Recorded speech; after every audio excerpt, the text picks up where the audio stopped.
Bonjour chers amis, nous avons maintenant un enseignement sur la liberté. Nous savons que la liberté est une dimension importante dans notre personne. D'ailleurs, si nous manquons de liberté ou si elle est atténuée par la prison de façon extérieure, par les addictions de façon intérieure, nous en souffrons. Aussi, la liberté est une chose importante qu'il s'agit de faire grandir, de bien utiliser.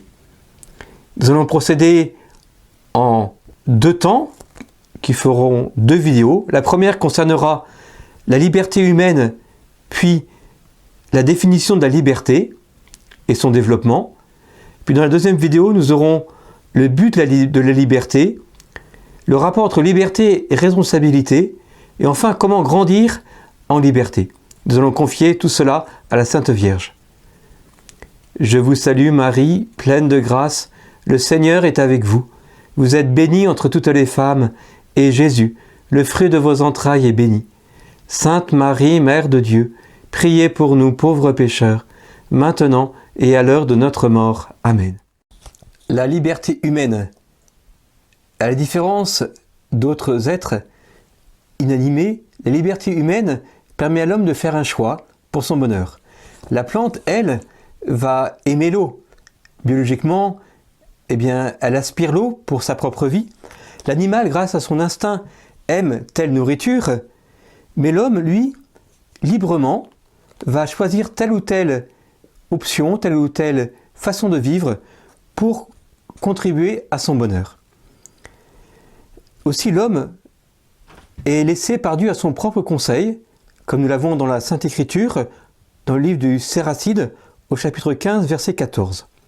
Voici ce que dit le catéchisme de l'Église catholique à ce sujet. Dieu a créé l'homme raisonnable en lui conférant la dignité d'une personne, douée de l'initiative et de la maîtrise de ses actes. Dieu a laissé l'homme à son propre conseil, pour qu'il puisse de lui-même chercher son Créateur et, en adhérant librement à lui, parvenir à la pleine et bienheureuse perfection. Ainsi, pour arriver à notre perfection, nous devons agir avec notre liberté. Les anges, eux, ont une liberté différente de la nôtre. Leur liberté n'est pas influencée par leur passion, ils n'ont pas de corps.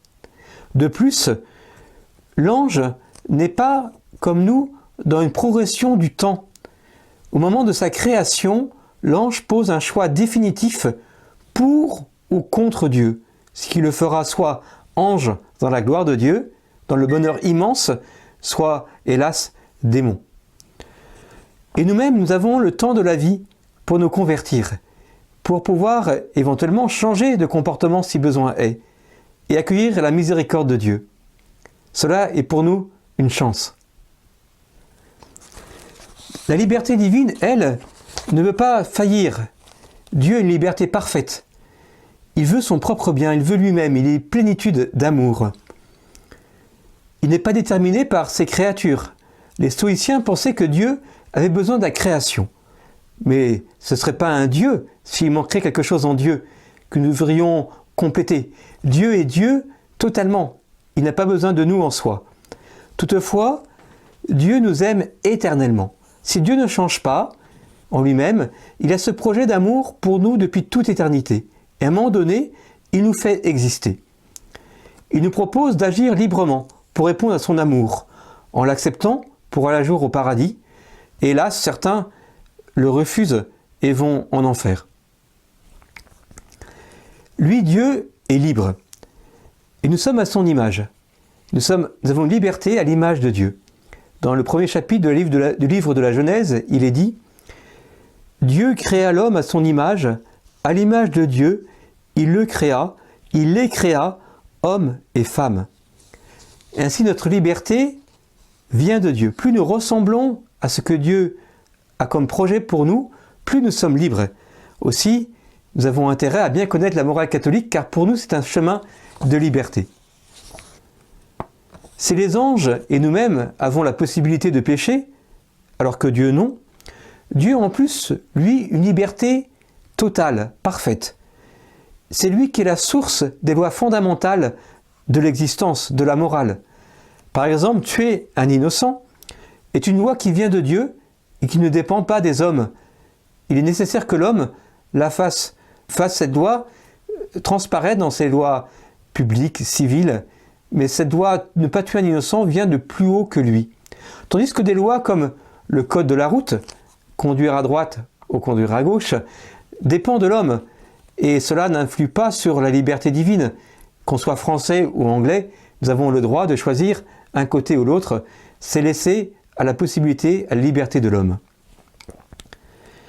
Ainsi, il faut refuser de fausses libertés, qui diraient que nous pourrions faire n'importe quoi, tout ce qu'on nous passerait par la tête, en fonction des idéologies, sans faire attention à notre propre nature, ou à notre créateur. On peut penser à toute la philosophie de Jean-Paul Sartre, par exemple, et puis de l'idéologie du gender, où les personnes disent « oui, c'est possible de changer de sexe, on est un homme, on devient une femme, on est une femme, on devient un homme », sans prendre en compte la nature et en faisant violence à la nature humaine qui vient de Dieu. Une définition de la liberté dans le catéchisme de l'Église catholique au numéro 1731. La liberté est le pouvoir enraciné dans la raison et la volonté d'agir ou de ne pas agir, de faire ceci ou de faire cela, de poser ainsi par soi-même des actions délibérées. Tout d'abord, ce que n'est pas la liberté. La liberté n'est pas un déterminisme. Par exemple, Marx pensait que nous étions déterminés par l'économie, Freud par la psychologie, le transhumanisme pense que nous sommes déterminés par notre biologie. Non, l'homme n'est pas déterminé. Un conditionnement, 1000 conditionnements ne font pas un déterminisme. Par exemple, si quelqu'un reçoit une mauvaise éducation, il a un certain conditionnement qui le fait mal démarrer dans la vie, mais il n'est pas déterminé à poser des mauvaises actions, il reste toujours libre de faire le bien, même si c'est parfois difficile. Il faut bien sûr l'aide de Dieu. Il ne faut pas non plus confondre liberté et passion. Certains disent « je suis libre quand je fais ce que je veux ». Ils ont raison. Mais ceux qui disent « je suis libre parce que je fais ce que j'ai envie », ils ont tort. Car il faut bien distinguer vouloir et envie. La passion, désirer quelque chose, avoir une envie, n'est pas encore la liberté. D'ailleurs, parfois cela s'oppose à la liberté, quand les envies, les désirs, les passions deviennent une addiction et un obstacle à ce que nous voulons faire. Donc, être libre n'est pas faire ce que j'ai envie, mais ce que je veux. Il ne faut pas non plus confondre liberté et possibilité de choisir. Bien sûr, il est inclus dans notre liberté la possibilité de choisir, mais ce n'est pas encore la liberté. Par exemple, si je décide de passer mes vacances soit à la mer, soit à la montagne, il faut que j'ai la possibilité de choisir de faire l'un ou l'autre, mais en plus, il faut que je fasse un choix, que je renonce par exemple à la mer pour aller en montagne. Dans ce cas-là, quand je suis en vacances en montagne, je ne peux plus faire le choix. Mais je reste libre, bien sûr, parce que j'ai posé un acte de liberté. Ma liberté était engagée pour aller là. Ceux qui veulent rester dans le choix, toujours, sans s'engager, eh bien, ils n'iront jamais en vacances. Ils auront toujours le choix d'aller en montagne ou à la mer, mais ils resteront chez eux pour garder avoir le choix. Ce qui est valable pour des vacances, c'est aussi valable pour une vocation. Si nous ne voulons pas nous engager dans le mariage, dans la vie consacrée ou le sacerdoce, eh bien, nous serons toujours en train d'attendre pour garder le choix. Et jamais nous exercerons notre liberté, vraiment. Ainsi, le père Perenx, qui est un théologien moraliste, dit ceci. « Choisir n'est pas perdre sa liberté, mais la mettre en acte. Choisir n'est pas perdre sa liberté, mais la mettre en acte. » Ainsi, il est important de choisir ce qui est le meilleur pour nous. Comprendre le fonctionnement de notre liberté. Dans la vidéo sur la morale numéro 1, nous avons vu les preuves de l'existence de l'âme qui a deux facultés, l'intelligence et la volonté. Ces facultés ne sont pas matérielles, elles sont spirituelles, d'un autre ordre que la matière. Toutefois, elles se servent du corps pour agir. Nous avons entendu, comme définition de la liberté est le pouvoir enraciné dans la raison et la volonté. Donc enraciné dans l'intelligence et la volonté, la raison et la volonté, d'agir ou de ne pas agir, de faire ceci ou cela. de poser ainsi par soi-même des actions délibérées. Nous allons voir dans un premier temps l'intelligence, puis dans un second temps la volonté. L'intelligence est un élément essentiel de notre liberté. Saint Thomas d'Aquin dit « Rien qui ne soit voulu, qui ne soit connu auparavant ». C'est une évidence. Par exemple, si je veux aller en vacances à la montagne, il faut que je connaisse l'existence de la montagne, à quel endroit elle se trouve sur la carte. Il faut connaître pour vouloir. Étonnamment, Luther avait dit le contraire. Il disait « La volonté précède l'intelligence, la raison ». C'est illogique et intenable. Notre intelligence doit donc connaître ce qui est bien pour elle, la volonté de notre Créateur et de notre Sauveur. La loi divine permet de connaître ce qui est bien, elle éclaire notre intelligence. Quelle intelligence? Vous savez, il y a deux sortes d'intelligence spirituelle. La première, c'est l'intelligence spéculative et l'autre, pratique. Je m'explique. Par exemple, si je suis adepte des mathématiques, si j'aime faire des mathématiques, c'est mon intelligence spéculative qui va agir. Si je fais du piano, c'est mon intelligence pratique. Si je découvre et approfondis ma foi, le credo, c'est mon intelligence spéculative qui agit. Si je cherche à vivre en chrétien, avec les 10 commandements, c'est mon intelligence pratique. La morale, c'est l'intelligence pratique qui aussi se met en marche. Mon intelligence spéculative va mieux comprendre la morale, c'est le but de ces enseignements. Mon intelligence pratique va voir dans les circonstances pour appliquer la loi divine, pour bien vivre. La volonté maintenant. La volonté est comme un appétit. Il y a l'appétit, on a faim, et bien il y a un appétit de l'intelligence.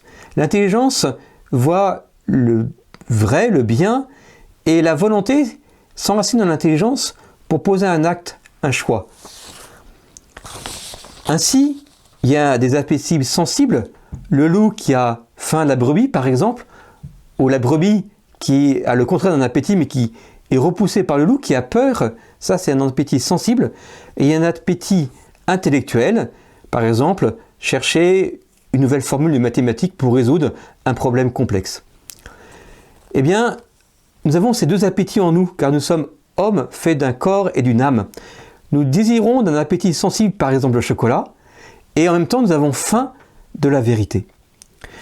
Ce qui pose parfois un souci à cause du péché originel, où notre être est blessé. Ainsi nous pouvons nous tromper, un peu comme quand nous voyons un champignon qui est beau, qui a un bel aspect, appétissant, mais qui serait vénéneux. Il faut l'intelligence pour dépasser l'aspect sensible du champignon, pour dire tiens non, ce champignon je le connais, il a l'air appétissant, mais je ne le mange pas car il serait très dangereux pour ma santé. Bien, de même, pour ce qui est de la vie morale, il est important de ne pas marcher que sur ses passions, ses envies, mais de réfléchir et de voir non pas simplement ce qui me fait plaisir, qu'un élément qui n'est pas négatif en soi, mais qui doit être discerné pour voir est-ce que ce qui me fait plaisir est bien moralement, est-ce qu'il est pour mon vrai bonheur. Enfin, pour conclure cette partie, il est important de voir comment se déroule la liberté. Nous avons vu qu'il y avait l'intelligence pratique et la volonté. Je réduis et je synthétise très rapidement l'acte de volonté, mais nous verrons que cela a des implications importantes. Nous prenons un acte de liberté où il y a d'abord donc la réflexion, le choix et l'action. Par exemple, j'ai un appartement qui est sale. Je réfléchis, je dis « Ah, il serait bon que je nettoie mon appartement. » Je fais un choix, je dis « Je vais le nettoyer demain. » Et le lendemain, je pose une action, je le nettoie. C'est un acte de liberté parfait. Mais nous avons parfois des mauvaises habitudes. Par exemple, nous pouvons faire des choix sans réflexion suffisante. Par exemple, je déménage sur un coup de tête. Et puis d'un coup, je remarque que je suis mal logé, que mes voisins du dessus sont très bruyants, que l'appartement est mal isolé, mais je n'avais pas pris le temps de la réflexion, de l'étude. Un problème sur la réflexion. Un autre problème, ça peut être, je pose une réflexion, par exemple, il serait bon que je nettoie mon appartement, mais j'en reste là. Jamais je fais le choix de nettoyer. J'en reste toujours, il serait bon que je nettoie mon appartement. Et je ne pose pas d'acte libre. Enfin, le dernier problème sur le dernier moment, je pense qu'il est par exemple bon de nettoyer mon appartement, je fais le choix de le faire le lendemain, mais le lendemain, je ne le fais pas par paresse, parce que je ne mets pas ma liberté, mon choix en action. Ainsi, pour poser un acte de liberté, il faut garder la réflexion, la décision ou le choix, la mise en action. Voilà pour cette première partie. Je vous invite à suivre la deuxième partie qui va concerner le but de la liberté, le rapport entre liberté et responsabilité, et aussi comment grandir en liberté. À très bientôt, que Dieu vous bénisse.